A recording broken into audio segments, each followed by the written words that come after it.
Coming up on Hunter News Now, an exclusive interview with President Nancy Cantor that covers everything from Hunter's infrastructure to AI in the classroom. A close-up look and listen to this week's scholar artist who is using music as a tool for change. And we'll take you behind the scenes right here in the Hunter News Now studio and introduce you to our amazing crew who make this show possible. All that and more coming up on this edition of Hunter News Now.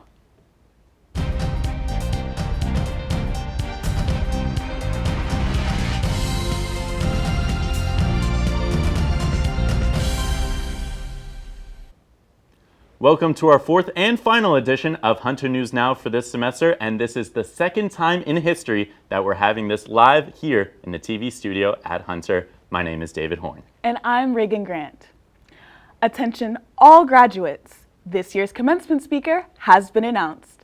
It's official. Activist and Academy Award-winning actress Jane Fonda will address the class of 2026 at Hunter's 229th annual commencement ceremony. Since the 1960s, Fonda has fought for political and social change, and she is still an advocate for racial justice, women's rights, indigenous peoples' rights, and global sustainability. Fonda's acting career includes 50 films and 7 Golden Globe Awards.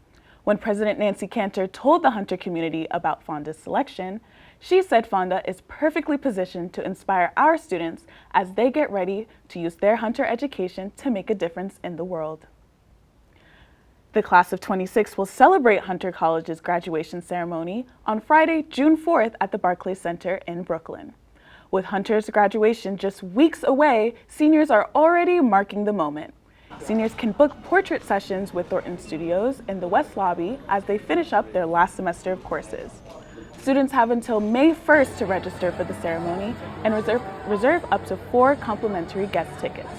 Graduates do not need tickets themselves, but they are required to arrive in official academic regalia. And while online deadline to reserve a cap and gown has passed, late orders can still be placed in person at Varsity Nook, inside Hunter Essentials, from May 12th through June 4th. More commencement details are available on Hunter's website. Thanks, Reagan. Well, the Pulitzer Center for International Reporting brought award-winning photojournalist Natalie Kesar to Hunter earlier this month. Kesar visited journalism classes and talked to students about the vital role of photojournalism at an evening event at the Roosevelt House. Is the medium we use to attract readers' attention, to make people stop scrolling, and it provides a visceral sense of now and humanity. There's just no substitute for seeing the person's face that you're reading about. The talk included a lively Q&A session led by Professor Shema Bairam. Kesar's approach to her work emphasizes deeper storytelling that explains what is happening while preserving the humanity of the people involved. This event marks 10 years of partnership between Hunter College and the Pulitzer Center, which has been bringing leading journalists to campus, inspiring the next generation of newsroom leaders like my co-anchor, Reagan Grant. She has gone to foreign countries that she's never been to before, which is something I'm about to do. And one thing I'm really going to take away is what she said about making an effort to really integrate yourself into a community to try and get the point across that your intention isn't to exploit, but really to tell a story. Well, as you heard there, Reagan is going to a foreign country soon to report on a big story. And well, I wanted to extend my congratulations because Reagan is named the 2026 Pulitzer Fellow. Reagan, congratulations on the honor. Thank you so much, David. As much as it is an honor, it's also a very surreal moment. I'm very grateful. Well, Reagan, every year the Pulitzer Center awards a student a stipend of $3,500 to report on an undercovered international story. Yes. Reagan, what are you going to be covering? Well, yes, I'll be going to Jamaica this summer to cover hurricane relief efforts by organizations that are particularly led by women, post-Hurricane Beryl and Hurricane Melissa. For example, the Jamaica Network of Rural Women Producers, they help their communities rebuild post-devastation and also help them prepare for storms to come. Reagan, that's such a wonderful story, and I'm so glad that you're going to be covering it. Why did you end up choosing Jamaica as a place to go? Yes, well, the island has a special place in my heart as my entire family is from Jamaica. Wow, wonderful. Well, we're so happy for you. In addition to that, Reagan will have an all-expenses-paid trip to Washington, D.C., where she'll be connecting with other Pulitzer Fellows from across the country, networking with professional journalists who also won Pulitzer grants. You can check out her story on the Pulitzer Center website once it is published. Reagan, congrats again. Thank you so much, David. Well, in addition to Reagan, some of our other newscasters have been shining on the stage with our very own Rada emceeing the TedXCuny Playback Conference just a week ago. The conference combines TED Talks with performances, workshops, and swag bags to bring CUNY together for a day of fun. I had the chance to go to John Jay College and experience this conference and saw firsthand how we can rest, reflect, and re-engage with the stories that have helped shape our world. Creativity is the ability to combine existing memories to form new ideas. The TedXCuny Conference hosted at John Jay College is a platform for CUNY speakers and their imagination, originality, and artistry. Hunter College's film professor Dave Steck talked about the creative process. I didn't want to be specific to a certain type of creativity, but to all creativity. This year's conference theme was playback, and Steck said that delivering a 20-minute memorized speech was one of the hardest things he's ever done. I think had I known how difficult it would be, I might not have done this. But now, having done it, I can't imagine not doing it. All types of speakers took to the stage, including motivational speaker Richard Celestin, comedian Maggie Crane, I am a stand-up comedian. Unless this goes badly, then this is just a TED Talk. and even HNN reporter Rada. CUNY was well represented at this conference, with students organizing the event from top to bottom. I feel like in CUNY itself, there are not a lot of spaces where all the CUNY comes together, and being student-run makes it so special for us. But TedXCuny isn't all talk. They give away a free swag bag to every attendee filled with goodies and even some merch. The TedXCuny student volunteers struck partnerships with companies with lots of treats and drinks. And the students there loved it. It was pretty good. I like the Yobi one. It was pretty good. Well, TedXCuny has 4 divisions who work on various things like getting swag for the swag bags, organizing raffles, advertising on social media, and of course, booking speakers and performers. If you'd like to join the TedXCuny team, the applications will open up in the fall. From talks on artificial intelligence to modern dance performances, this year's Alumni Weekend showcases how Hunter College continues to connect generations of students. Florencia Arozarena has more on the reunion. A day of celebration, memories, and educational talks as Hunter College welcomed back their alumni. Nearly 700 former students gathered for Alumni Weekend to catch up with former classmates and reminisce about their time on campus. I graduated 55 years ago, 1971, and being here is like yesterday. It changed my life, Hunter. Alumni Relations Director Christy Matthews said that's what's made this reunion so special. We have graduates from all different decades that came back. The earliest is 1949, all the way up to class of 2025. So it's really that cross-generational, sharing stories, and just seeing what Hunter students are up to today and all of our departments and programs, and really showcasing everything that makes Hunter so special.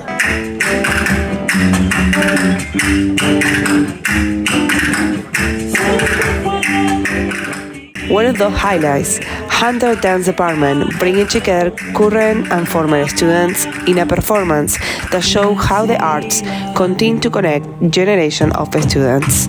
Alums also went back to class. Who thinks this one is AI? Go ahead and raise your hands. Who thinks this one is AI? To learn how artificial intelligence is changing higher education and how to spot bias and deepfakes when using AI. President Nancy Cantor said this weekend is about more than just nostalgia. Well, Alumni Weekend is just amazing because it really brings people across generations back together, but all with the same stories, the same spirit, and the same stories that show up in our students now. So it makes a great community. As Hunter celebrates its alumni, it's also honoring a place that shaped lives after graduation. For me, in my last semesters, while this chapter is ending, it's also a reminder that all the lessons and connections I made here, I will always bring it with me. Reporting from Hunter College, Florencia Arozarena. Absolutely crazy to think that we're about to be alums, David. Oh my God. It feels like just yesterday we were freshmen just getting here, Reagan. Exactly. Well, now coming up on Hunter News Now, my co-anchor David Horn had a special chance to sit down with Hunter's 14th president, Nancy Cantor. That's right, Reagan. I had a wide-ranging talk with the president and asked the hard questions on behalf of the students. You won't want to miss it. Stay tuned. Millions of students across the U.S. graduate every year without a job. Don't let that be you.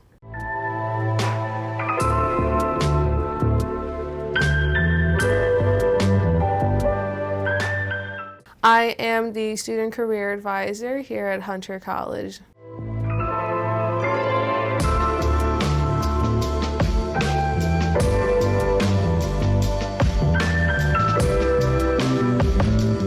Our biggest resource for all students to access on campus is Handshake. That's where you're going to find all your job and internship opportunities. It's also where you're going to find a resource library to find everything that we offer to students. You'll also find all of our events and employer events, and you'll also find our upcoming workshops that include interview skills, career prep stuff. It's also going to be where you're going to find all the Career Week events happening and anything that you need career related at Hunter. Dr. Nancy Cantor has been serving as Hunter College's 14th president since September 2024. My colleague David sat down with President Cantor and discussed her mission to maintain Hunter as an incubator of scholarship and creativity. David, tell me, what was your experience like talking with President Cantor? Oh, it was incredibly surreal, and I felt so honored to be able to represent the Hunter College community on behalf of myself, making sure that I was asking the difficult questions. I ended up starting with what initiatives she is most proud of in her time since she's joined Hunter. We've done a lot in terms of Transfer Student Success Center, the Immigrant Student Success Center. I do a lot of work nationally on issues related to immigration, and I'm thrilled at how that center is going. We have a new center that we've just put in place, the Impact Justice Center, for students who've been impacted by the justice system, either directly or with family and community. Very excited about that. And what initiatives besides the Impact are you working on right now that excites you the most? We're working a lot on thinking about what we're calling the finish line. That is, how do we make sure that you're about to graduate? How do we make sure that our Hunter students get through in a seamless way? And really thinking about kind of advising, making sure that we look at if there are small completion grants we could give, if there are summer courses students could take that would get them through. And with that historic institution, there's some infrastructure problems that have been arising recently. There's unfortunately just so much wear and tear on the buildings given the size of the student body. Do you guys have plans to help combat that? Oh yeah, well we're working night and day on that, as you've probably seen. So we've been renovating a lot of classrooms. That's a very high priority, both in the West Building, North Building, a lot of classroom renovations.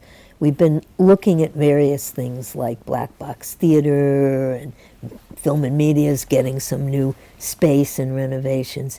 The second floor of the library is a really great project. It's almost done. There's going to be a computer center, there's going to be a new classroom, a lot of space for people to hang out, if you will. And then frankly, a lot of the boring, what comes across to people as boring but really influences old buildings, so HVAC systems, and thinking about sustainability too. How do we make sure we're doing stuff in a way that is reasonable for climate sustainability? I wanted to ask a little bit about the use of AI in the classroom and kind of integrating that into course curriculums now.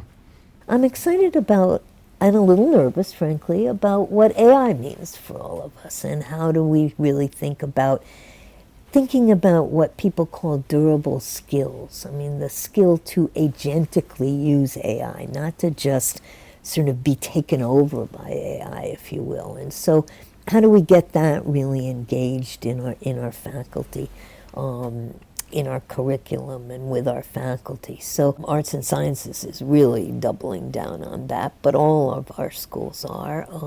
The School of Ed is really at the forefront of thinking about how to train teachers, prospective teachers, to use AI in a creative way. Switching gears now, I think this is an important issue to cover on behalf of the Hunter College community. Unfortunately, Associate Professor Allison Friedman was placed on leave after she was caught in a hot mic talking over a Community Education Council meeting as a parent. Can you give us an update on that situation? Yeah. As you know, the Title VI investigation is going on, and I can't talk about details about that, but it's very much going on, and the professor is on leave while that goes on.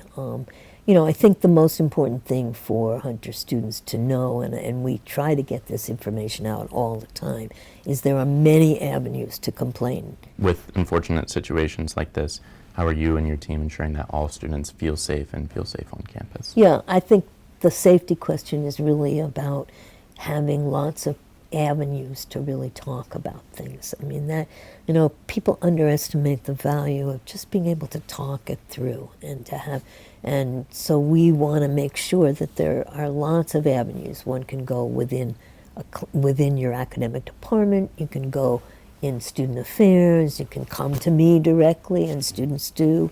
I'm always open to being emailed or having people come and talk to me. So we're here. We're here to talk about it. On another note, I wanted to ask your opinion about the state of higher education right now and Hunter's role in preserving those diversity initiatives.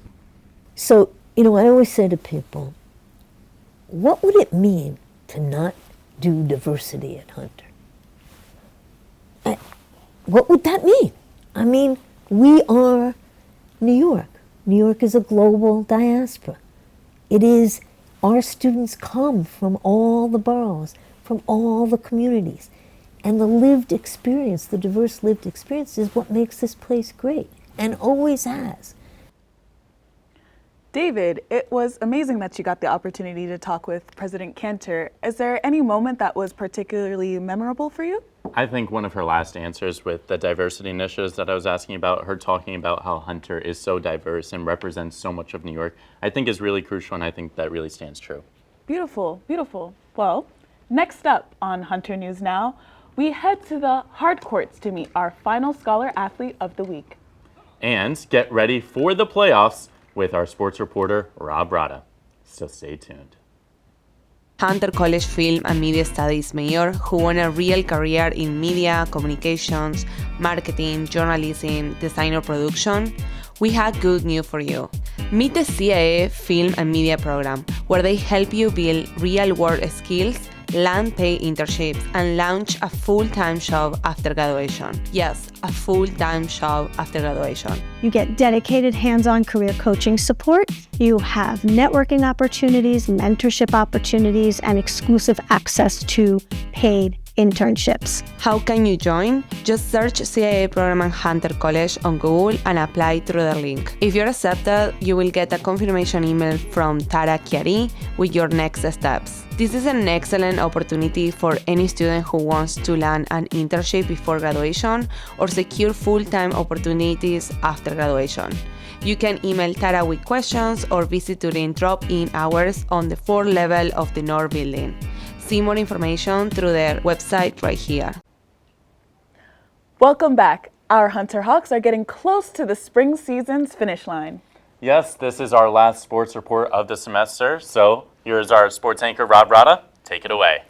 Thank you, David. Thanks, Reagan. Listen, it is a big part of the season for us, all right? It is our time for the playoffs. The softball team had some big conference matchup as they continue their playoff push. When we left off, Hunter was set to face the first-seeded Baruch in a doubleheader. This was a story of defense. Both teams were held scoreless through 6. Baruch finally broke through with the only run of the day at the top of the 7th, and unfortunately, our Hawks couldn't answer in the bottom half, but Hunter bounced back in the second game. Grace Basil showed up at the plate, driving in 2 runs, giving the Hawks the lead in the 5th, and Baruch threatened late with a run of their own, but pitcher Abigail Bittinger went the distance. The freshman only allowed 5 hits while striking out 5 to seal the win. This moved Hunter to 5-1 in conference play. They hosted Brooklyn College for their final home game, which was also Senior Day. Our graduating Hawks, Adriana Ramirez and Brianna Flores, were honored before the game.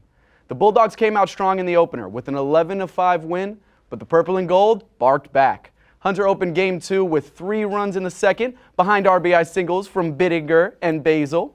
And Brooklyn cut into that lead during the top of the 5th, but our Hawks erupted for 7 runs in the bottom half. They forced that mercy rule. Sonia Rosales Rosenthal highlighted the game with a 2-run homer, but Bittinger powered the offense with 3 hits and 2 RBIs. She also dominated the circle with 6 strikeouts in another complete game. Softball's final conference matchup is set for May 1st against John Jay. Both teams have a 6-2 CUNYAC record, and Hunter being the 3rd seed means they need to come out on top for the playoffs. Some late season awards for the women's basketball team and their 2-star seniors. Guard Alexa Charles and center Gianna Enriquez were honored at the Metropolitan Basketball Awards dinner last week. That's a mouthful. And Enriquez earned All-Met honorable mention, while Charles was named to the All-Met first team. Being named All-Met is a unique honor with 35 schools and over 500 players in the Division III women's umbrella. Congratulations to these two on their awards and their championship-winning season. Heading over to the hard courts, men's tennis shook off back-to-back losses and closed out their season strong. They had a challenging conference matchup against Brooklyn College, but our Hawks came on top in a tight 4-3 win. Big singles performances from Alexander Hagiu and Odin Debra sealed that win. This locked them in as the 2nd seed with a 5-1 CUNYAC record. Set for a rematch against Brooklyn for the semifinal, the Hawks soared to victory, winning 4-1. Now they'll have their toughest test yet. First-seeded Baruch with the championship on the line later this week. Since this is our last show, you can follow all the updates on the athletics website at huntercollegeathletics.com. While tennis has been building momentum heading into the finals, one player in particular has been a big part of that push. Junior Alexander Hagiu has been juggling all the course load in some of the most crucial singles and double matches of the season. Reporter Iris Coatzle has more on what keeps him serving up wins and his plans for the rest of the season and beyond. Everything. It's been my life. I've grown up playing it, I've grown up watching it, and I work on court with the US Open. It's my way of life at this point. My name is Alexander Hagiu. I'm a nutrition major and I currently play for the Hunter tennis team. I wanted to play college tennis in general because playing college sports is just an unforgettable experience, and I mean, tennis has been kind of my life for a while. I remember Mom told me my first tennis lesson was like when I was like about 5. My first tennis lesson was around Queens College, I think, one of their programs. But after I'd start to really get into tennis, I've been coming here actually for my tennis lessons at the NTC. What I like about playing tennis, it's I don't know, it kind of just stuck with me. The intensity, just also the feeling of just getting a good shot, and it's just unparalleled. In my opinion, it's the most volatile sport out there. It's one day you could be playing amazing, one day you could be playing absolutely horribly and hate it. I'm planning to stay within tennis after I graduate, working as a coach potentially. Nutrition would help with that, but yeah, I wouldn't say tennis was like the driving factor behind it, but it is kind of related to my major. I'd say the bigger challenge is attending class with tennis, because it's a very weather-dependent sport, so we have matches rescheduled plenty of times, and a lot of it happens on very short notice. Let's go! That's it, hot! There's a lot of pressure as well. It's definitely affected my classwork. For anything that's like in class, any in-class assignments that I've missed, I definitely haven't taken a hit there. I try not to think about the future too much in general. The more I think about stuff in the future, like a little further into the future, the more I worry, the more I panic. So I just try to put it out of my mind. It's really good. It's my first finals, and apparently that was the match that decided that we're in the finals, and it's just, I don't know how to describe it. I'm not used to this.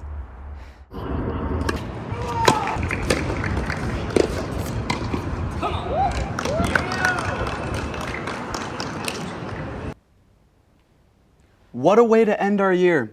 Congratulations and big good luck for Alexander Hagiu and the whole tennis team. Absolutely. Rob, thank you so much for all of your sports reports this semester. Thank you so much. It's been my honor. Yeah, and Rob, thank you for that. And we're excited to see how the Hawks do in the playoffs. Let's see how they go.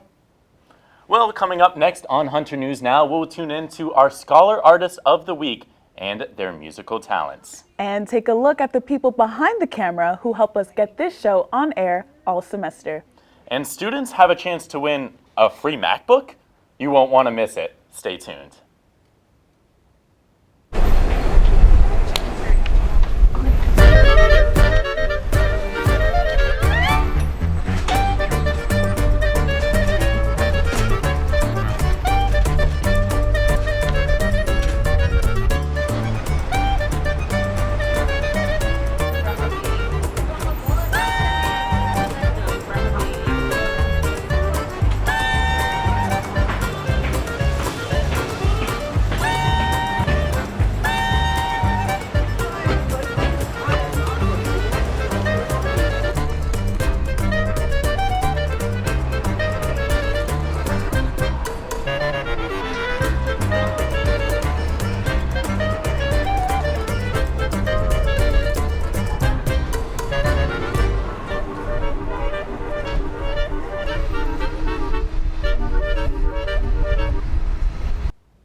Hey, welcome back to HNN.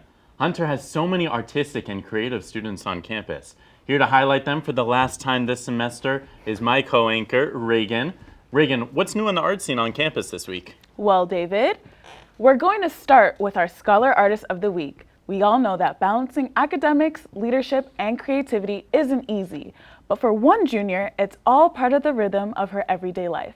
Sarah Mangione has found a way to turn her passion for music into both a personal outlet and a tool for helping others.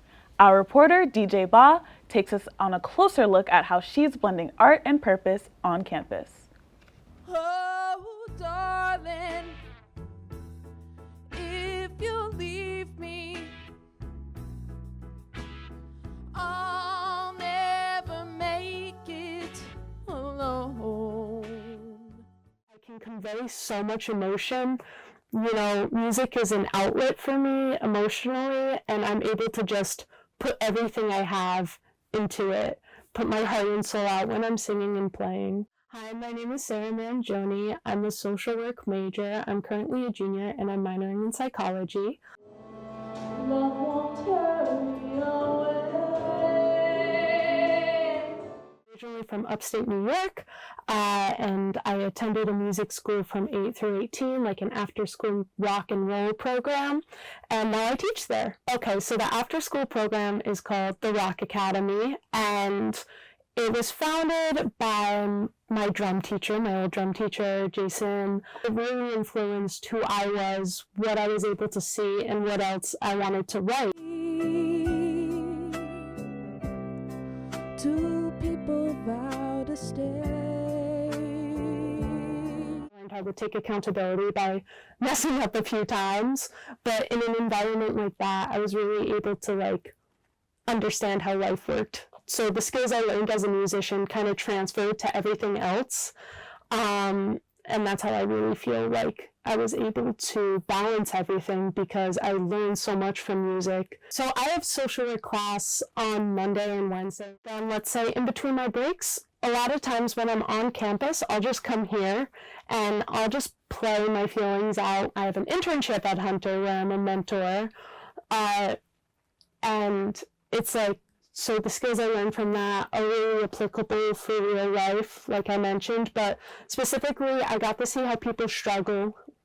I struggled myself, and I learned what would help me, what would help others. I want to be able to help others, but I want people, I'll always tell people about music and how it's helped me, but it's like teaching a skill that I feel you really get from life experience.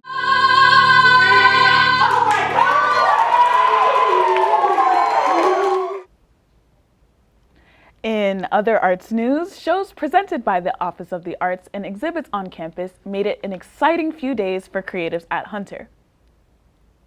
The third annual Hunter Underground went live with 4 shows across 2 evenings. The event is entirely produced by Hunter's growing community of multidisciplinary artists and took place in the Baker Building's basement. The Speakeasy themed show had a mixer where audiences could observe everything from visual arts, painting, sculpture, and poetry. Then the night transitioned to performance art where students showcased their live musical talents, film and animation skills, and acting chops in an independently written play. On the same night, on the opposite side of campus, the K Playhouse also featured a multidisciplinary show, The Wound Where Light Enters. This performance is based on the life and poetry of 13th century Persian mystic Jalal al-Din Rumi. The Wound Where Light Enters combines theatrical storytelling, live drawing, dance, and music. One of Rumi's major themes in the performance is love. If you find yourself working hard in the Cooperman Library, take a study break and head up to the 6th floor where the States of Incarceration exhibit is being held. This moving exhibit features artwork, photography, historical imagery, and interactive content, detailing the history of incarceration in the West. It also discusses history that may be overlooked, like women's prisons, the connection of American slavery to modern prison systems, and human rights violations. So I feel like right now it's really important for people to like educate themselves, and even though some of the pieces in this exhibit is like kind of outdated, it's still like information that you need to know, like, oh, like one part of the exhibit focuses on like women's prisons and like how they got made and stuff like that. And finally, the Office of the Arts hosted an Artist Encounter Q&A event with the Artistic Director of the Royal National Theatre, Indu Rupasingham.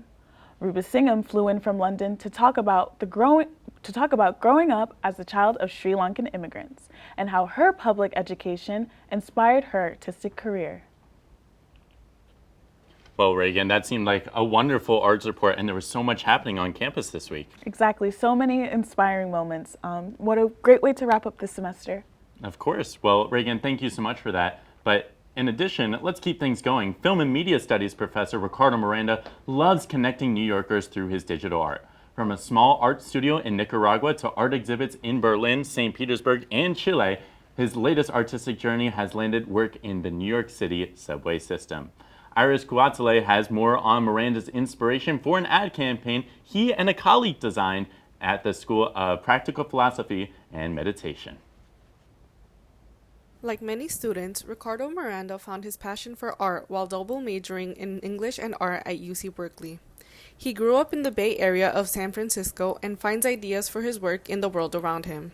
By the ideas of human migration, cultural loss, how we try to build our lives, and I'm very much an urban creature. I'm inspired by observing other people. His latest project is an ad campaign to promote the School of Practical Philosophy and Meditation. The images can be seen throughout New York City subway stations. When I ride the subway, the things that I'm very much drawn to are the artistic commissions that the subway, that the MTA does. And they're usually like illustrations. A lot of times they portray different facets of the subway system. His images portraying the daily life of New Yorkers using the subway have been on display since 2023. I saw how people seem to be transformed, and I would be interested in creating portraits of New Yorkers riding the subway with the intention of what the mission of the School of Practical Philosophy and Meditation is. He collaborated on a recent ad with an alumnus of Hunter's MFA program to bring his subway art to life. He kind of came to me, we had talked previously about this idea of almost like a comic or a multi-panel progression, like a human sort of morphosizing, into an animal as a metaphor for the type of change that you might experience in the school. Current students are inspired by these subway images. It was really cool seeing like an ad from like your professor made an ad and like you should dream big, right? You should dream big and see your work on the billboard on the subway. So meeting him and meeting his work almost feels like that dream is a little bit more tangible. Miranda continues to create art while teaching and mentoring students. I still get excited. I still look for opportunities. I'm trying to be more active, get back to a point where I'm invited to exhibit rather than me, having to search so much. Well, Reagan, speaking of subways, students better have their Metro card ready for the CUNY Hunt. In celebration of CUNY's 179th birthday on May 7th, you can win a free MacBook in the university's first ever scavenger hunt. That sounds incredibly cool, David. You'll get a list of photo clues with objects hidden around CUNY campuses. Visit as many CUNYs as you can and take photos with the objects. Then you post them on Instagram and tag CUNY. But you have to post them by Sunday, May 10th at 11:59 p.m. Each photo you post counts as an entry, so honestly, I would submit as many as possible. Yeah, a free MacBook sounds like a good deal to me. So, Hunter Hawks, make sure you register at cuny.edu/hunt. That is the only way to get the clues. I don't know about you, Reagan, but I'm already mapping out which CUNYs are closest together to make sure I can get that MacBook. And also, shout out to a former HNN reporter, Nicole Rajgor, who was featured in that ad. Yes, absolutely. Well, David, each Hunter News Now episode could not be possible without the work of our control team. That's right, Reagan. There's so much that goes into a newscast behind the scenes that you, the audience, can't see. Until today, of course, thanks to HNN reporter Rob Rada, you can now meet Film and Media's chief CLT, Peter Jackson, and his group of talented tech turns. Hunter News Now. 1, Hayden, Mike and Q. As a university-based pantry, the Purple Apron is partially. HNN has prepared me long-term because I feel like this is the industry where what I want to do in the future. I want to work in TV production, and I feel like you're kind of dipping your feet into the water a little bit here. I try to create a real-world experience in here for not only my interns, but for anybody who takes the studio class. Being in the studio crew gives you more access and experience into the studio to prepare you better for when you go out in the real world. I got experience with Teradecks, with a jib, with like some studio cameras and switchers and the lighting board. Like everything in a studio, I wouldn't have that experience without this internship and being part of HNN. It's an incredible experience. I feel like I would have definitely learned and done a lot more activities in terms of film and media if I had started this out like way sooner in my educational career, so I recommend it to you. For the days that we don't have HNN, we all kind of put in the work and come in here and actually prepare and rehearse, so that way for the week of HNN we're actually ready. To get that large of a group to work together as a team on a constant basis in a school environment is not an easy task, and it's an invaluable experience for the students. Peter's, I'd say he would be that one uncle that you have in the family who's like very sweet. He just wants the best for you. He wants you to succeed. He wants you to learn. Nurturing and mentoring these students is basically my job satisfaction. I have other jobs and responsibilities here, but that's what I truly love. We have that safety net of like everything's going to be okay if we don't do it right, if we make a mistake, because he's going to have our back and he's going to make sure we learn from that mistake. Just being able to get the opportunity to know how to handle stressful environments and not let it take over, I feel like that is a really true and rich experience that you don't get anywhere else. I'm just thankful to be a part of this community, this family. It's full of beautiful people. I've made amazing connections, amazing friends. It's a beautiful experience. Take time. Dissolve. Ready? I'm dissolving. And that's all for our final edition of Hunter News Now for the spring semester. You can check out all of our student stories on our YouTube channel at Hunter College Journalism, and be sure to follow us at Hunter JOUPRPGM on Instagram and at Hunter Journ on X. On behalf of everyone in the studio, thank you so much for watching. Bye.